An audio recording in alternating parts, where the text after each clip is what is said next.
Hey y'all, and welcome to another episode of OPG Pursuit Podcast. This is Chelsea, and I'm the admin assistant for the Fishers branch of Opportunities for Positive Growth. The purpose of this podcast is to give you, the listener, insight into OPG culture. Each episode, we're going to showcase a member of our OPG family and learn a little bit more about them. So I like to have people introduce themselves, so go for it, introduce yourself, give a little bit of your background. Hi, my name is Nick Roller. I'm a QES over here at the Fishers office. Before becoming a QES, I was a DSP for 8 months, and I just graduated from Ball State with a degree in psychology. So I'm happy to be here, and I'm happy I'm able to help people. Yeah, thanks for finding us. How did you find us? It was through a friend of mine. He was very much one of those people where he just wanted to find his passion, and over time he eventually found it. And then I started looking at him and seeing his passion. It kind of made me want to give it a try, and sure enough, I found my passion here as well.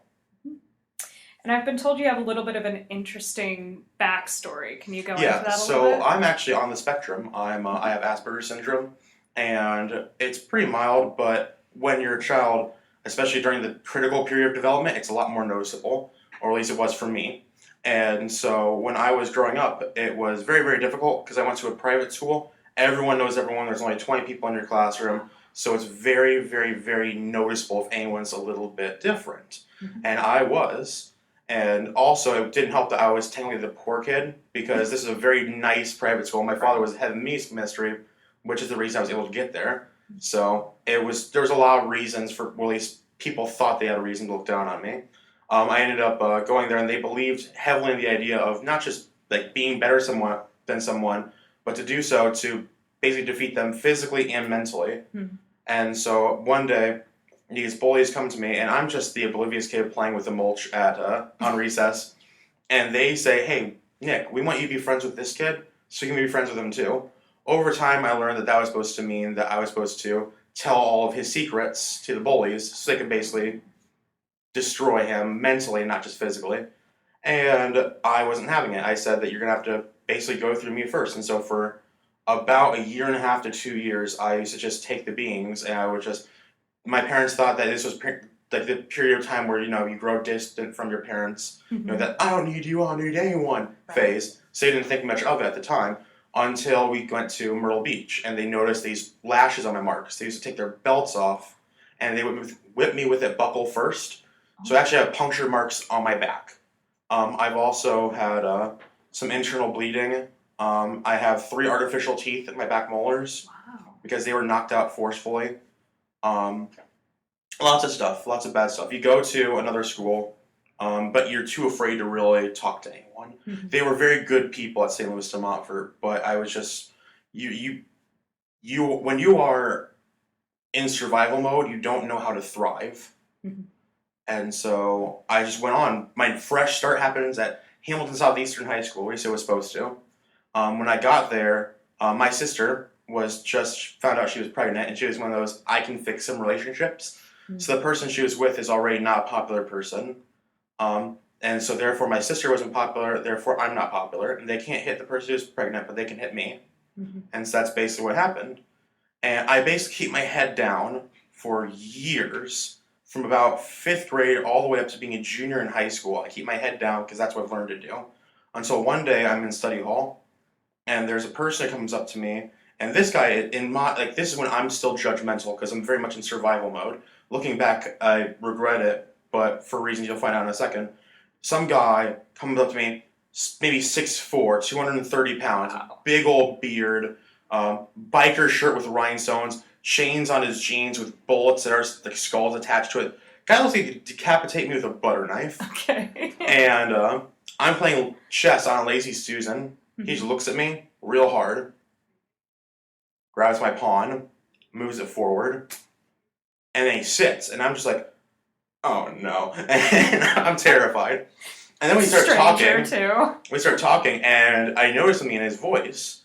And his name is Adam, and Adam was homeschooled, and his mother had a stroke when he was just a child. So when he learned to speak, he heard it from people who could barely speak.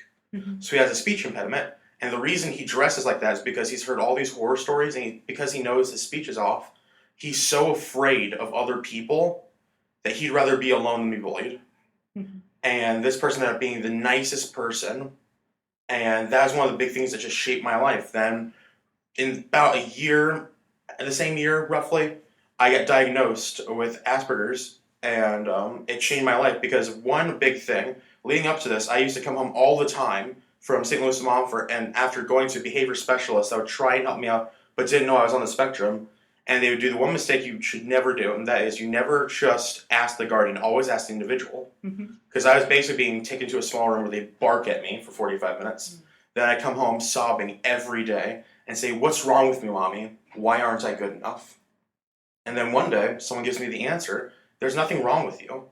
In fact, there's a quote that I'm going to get framed soon in my cubicle. It says, "There's nothing wrong with you. Everyone's different. It just so happens the thing that makes you different has a name." Flash forward to about a year ago, one of my friends is coming here to OPG, and he's found his passion. I finally recognized something about myself. I was going flip-flopping through majors at Ball State, and I stopped. I said, "Stop it. Forget the job. What do you want to do with it?" And I said, "I want to help people." I'm like, "How?" "I want to help people the way I wanted to be helped when I was a kid. I want to be an advocate. I want to make people feel heard. And I want to help them guide their life in their direction and not just try and fit them into some square mold." And ever since then, I've come here and I've never looked back because I didn't have to. I finally felt like I belonged here because I can help someone else belong. So my long-term goal is to inspire someone to help inspire others. And so I honestly feel like that journey just has taken me here, and I wouldn't trade it for the world. Wow, Nick, end of podcast. That was beautiful. That was beautifully stated. So you were diagnosed pretty late in life. Aren't people typically... Yeah, I was about... We started seeing a different psychologist when I was in 6th grade, but the problem was that my parents... And this is something that I always try and tell people. Never be afraid of a result, because I've been told later on in life that my mom actually had been told by multiple teachers at St. Pius, my first school, "Hey, I think he needs to be tested." But they were so afraid of something being wrong with me that they didn't get me tested. And because of that, I felt like there was a piece of my identity missing, and it really crushed me for the longest period of time. And so I wasn't officially diagnosed until I was in high school. Dr. Richard Jones, he still is. I still send him like pictures here and there of myself growing up and just saying, "Hey, you've really inspired me to want to be better and to help others." Yeah, I wasn't diagnosed until way later on in life. What would you say to your bullies now? I actually already had that happen. So leading up to Opportunities for Positive Growth, I worked for Goodwill for about 5.5 years. And Goodwill, sometimes what can happen is, say if someone does something in law for like service hours, they can come to certain places such as Goodwill to work them off. So say if there's an individual who comes by named Brian, and he was one of my bullies, and he say vandalized a car, he would technically have to be doing service hours, and he came through my store. And it happened, and you just say, "Okay, 1 second," and you sit in your office, and you start to cry, and you just don't really know what to do. And I don't know what happened, I don't really know how to explain it, but I just had this epiphany that, like, if I continue to live in fear, I continue to let them have control over me. And at the end of the day, that's the reason that they try to target someone mentally and physically, because they want total control. And the fact is that I was still giving them control over my life. And so I could make this guy clean the toilets. I could make this guy clean anything I wanted to. I can give him the worst jobs I could. Or I can just move on. And within the period of just 20 minutes in the office, I'm just like, "You know what? Let's get out of here. Tell him you were on the phone or something. And just give him the little sheet of normal things to do and move on with your life." And so if I was to say something to my bullies, I wouldn't. I would let them just take a long, hard look. And if they remember me, okay. If they don't, okay. But that's a part of my past that deserves to be in the past.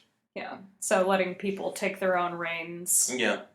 Lead their own lives. Yeah. I think that the big thing about bullies is it's a matter of control. There's a certain amount of power that comes with being a bully. And when you kind of seek vengeance, even if it is some form of justice, can you really say that they don't have control over you?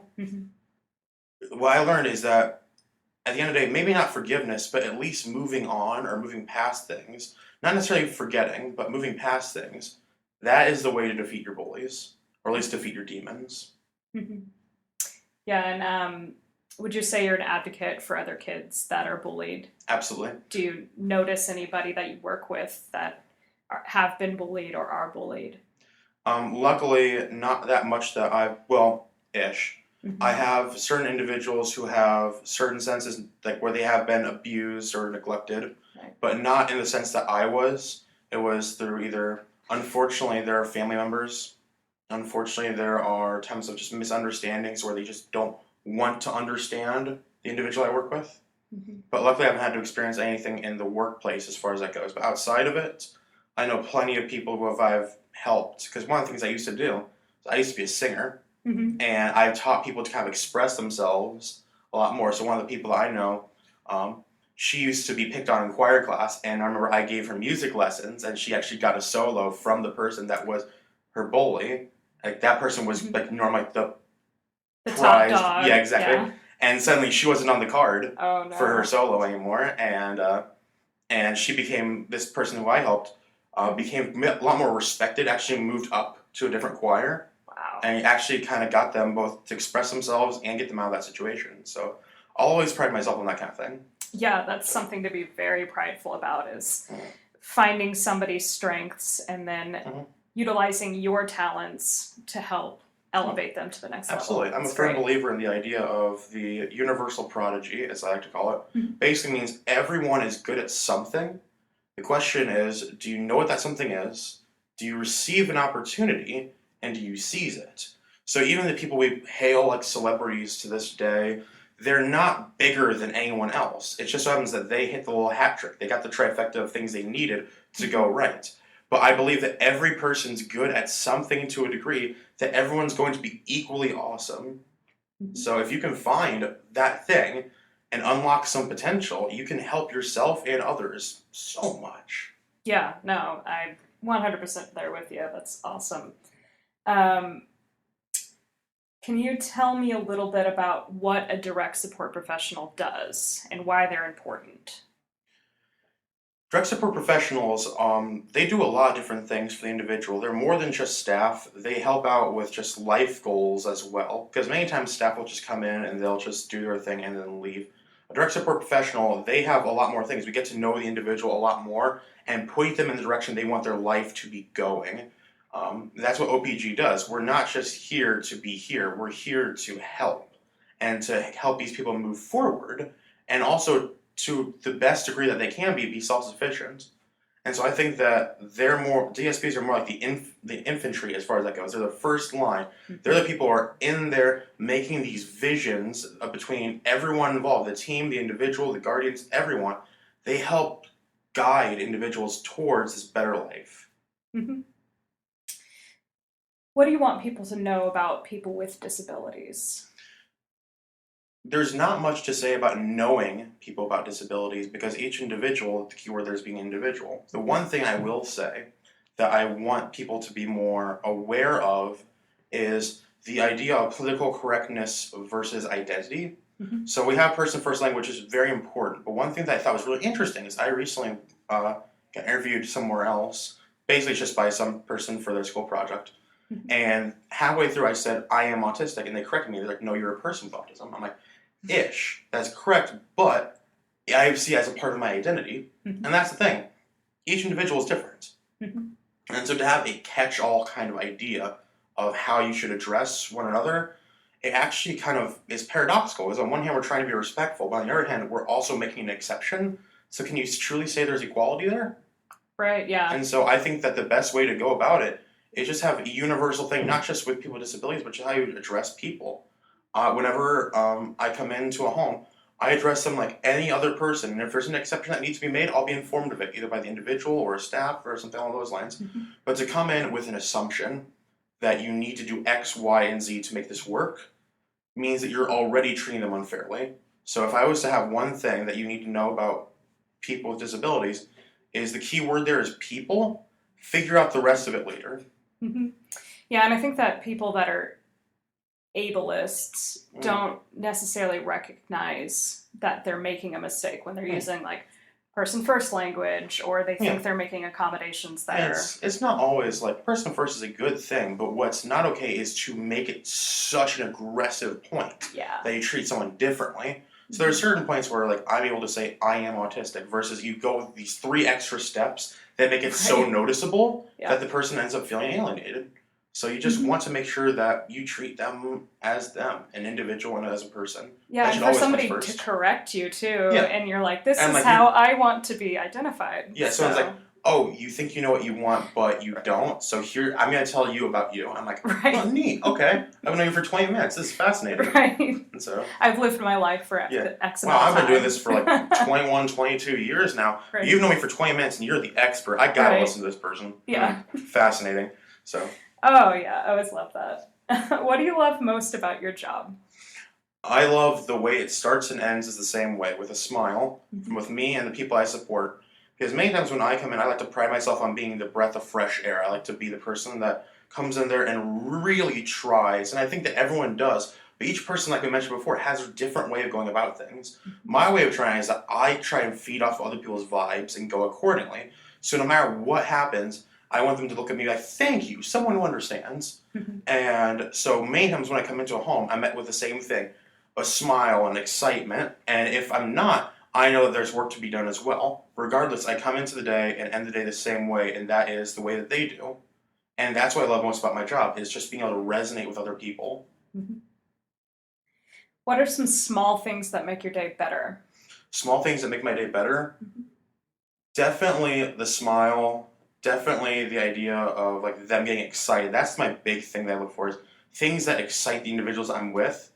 Because anytime that they have something to look forward to, that gives me a clue into how to make them happier. Any way that I can make them happier and make their lives better, I will take that step if possible. And so when I see them getting excited about something, it's little things. Like the other day, one of the individuals I support loves Rascal Flats. And I used to work for Goodwill for a very long period of time. And so I have these cowboy hats. And I had this one made from solid Minnesota leather. Now this thing's expensive normally, but I just didn't want to sell it on the market, like the secondary market. So I just was like, you know what, this looks good to fit his head. And so we go in and I give it to him. It's just that little twinkle in his eye and that kind of thing. It's just that's the tiniest thing. This is something I was going to put on a garage sale, but it made someone's life so much better. So every time a new staff comes in or somebody I haven't seen in a while, you know what the first thing he does is hug, goes to his room, gets his hat.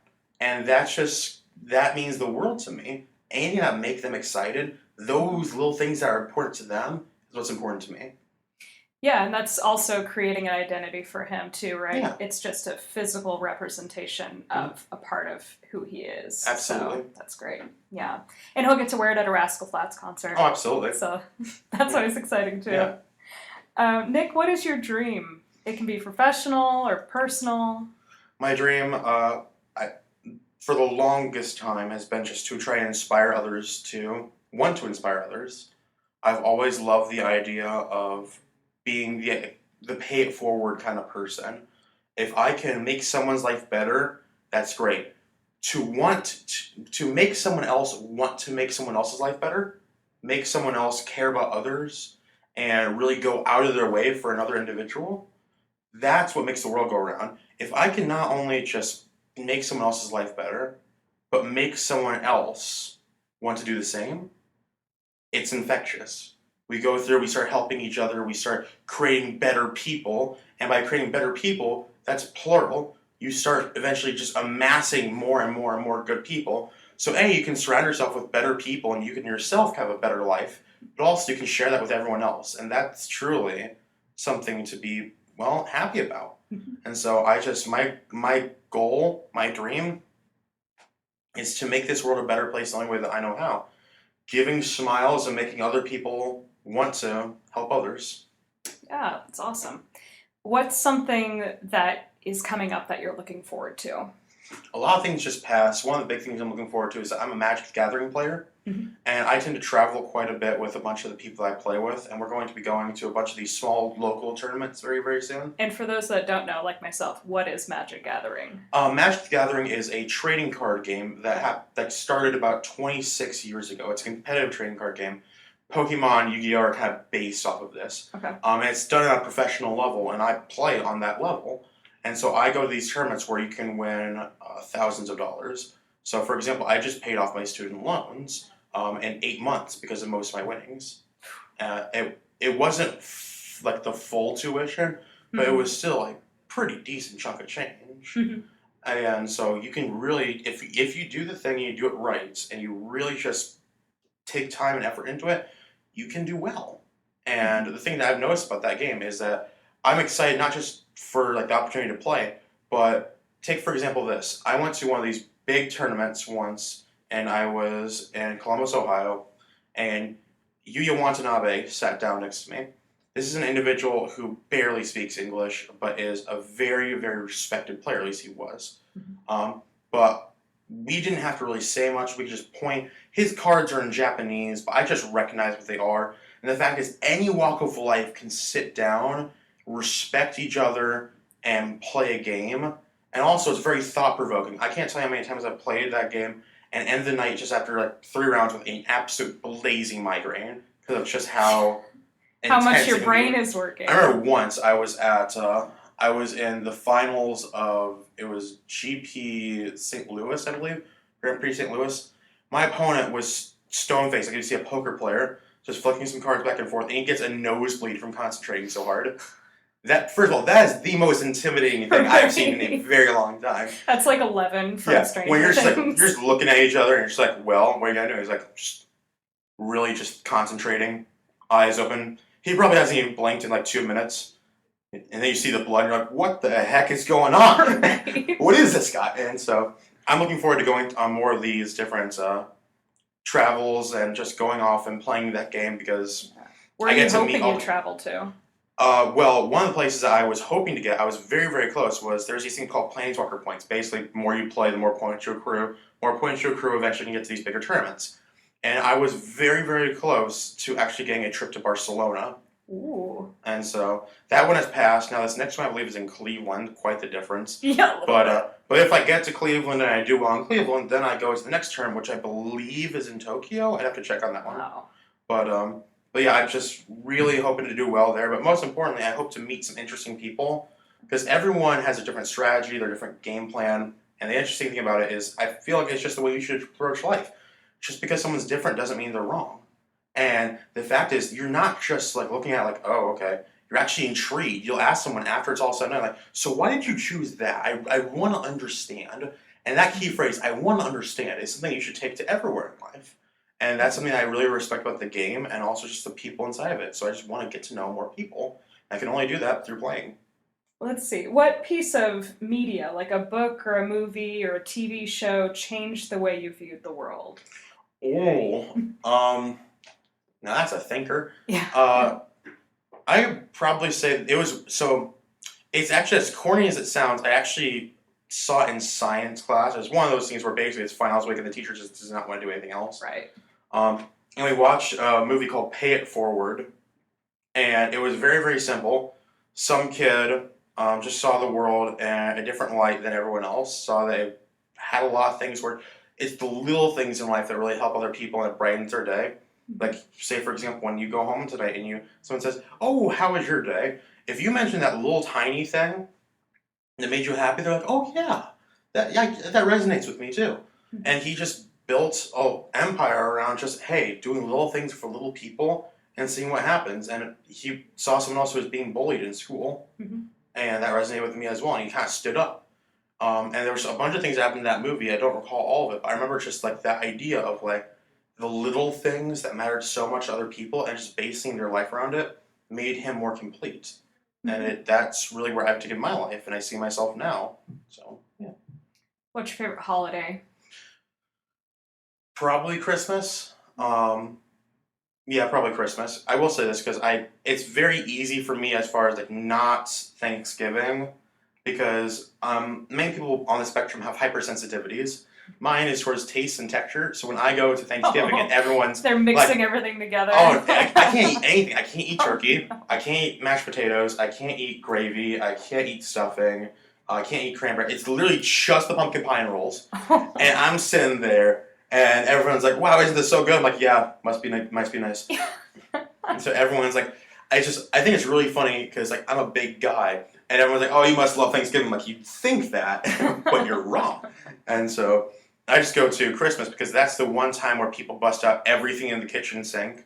So no matter what happens, whether it's the food or the family or being able to give people gifts and make them smile, there's something for everyone. So everyone's having a good time. Because the one thing that's kind of difficult about holidays is sometimes the idea of like, oh, the in-laws are coming into town. It's the idea of like, there's always going to be something wrong. The fact is there's so many things to like about Christmas because it's so much more diverse of a holiday. You're more likely to find a smile on everyone. What's one thing about you that surprises people? Okay. Well, there's a lot of things about me that surprise people. I'm a few fries short of a Happy Meal. I'll go ahead and say that. Okay. So one of the things that I think that always surprises people was actually how I ended up like in school. So long story short, they had me in these like at St. Louis de Montfort. They put me in these like rooms where it's like supposed to be special education kind of thing, which I didn't really need. But they tried to like help me out. And then it was the I-step test and how well I did because no one saw it coming. Because keep in mind, when I'm going to these rooms, I'm going to it in replacement of a normal class. They're supposed to teach me the same information, but slower.